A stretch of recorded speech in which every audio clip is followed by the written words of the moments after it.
একদিকে কাশ্মীরের বিধানসভা নির্বাচন, অন্যদিকে সেভেন সিস্টার্সে মণিপুরে সহিংসতা, অরুণাচলে চীনা সেনাদের ক্যাম্প। উত্তপ্ত পরিস্থিতিতে আছে ভারত। এর মধ্যে কলকাতায় আরজিকর হাসপাতালের চিকিৎসককে ধর্ষণ ও খুনের প্রতিবাদে আন্দোলন।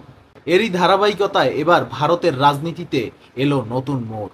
দীর্ঘ 6 মাস জেল খাটার পর দিল্লির মুখ্যমন্ত্রী অরবিন্দ কেজরিওয়াল জামিন পান।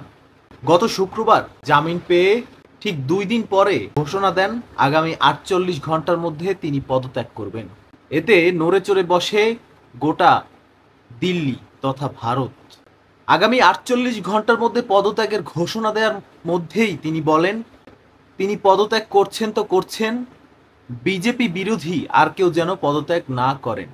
এমনকি তিনি পশ্চিমবঙ্গের মুখ্যমন্ত্রী মমতা বন্দ্যোপাধ্যায়কেও বলেছেন, আপনি পদত্যাগ করবেন না, কারণ আপনারা যদি পদত্যাগ করেন আপনাদেরকেও গ্রেপ্তার করে জেলে পুরে রাখা হবে। মোটামুটি আগামী বছরে নির্বাচন হওয়ার কথা থাকলেও এ বছরই তিনি নির্বাচনের ঘোষণা দেন।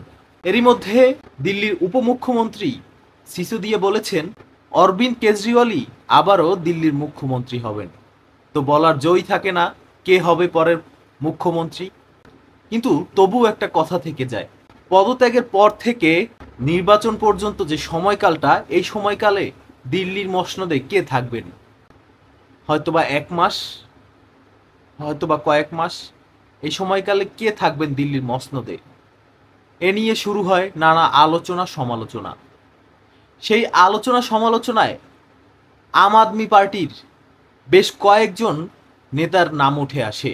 এর মধ্যে রয়েছে আম আদমি সরকারের উপমুখ্যমন্ত্রী এবং শিক্ষামন্ত্রী ও গণপূর্ত মন্ত্রী অতিশী মার্লেনা।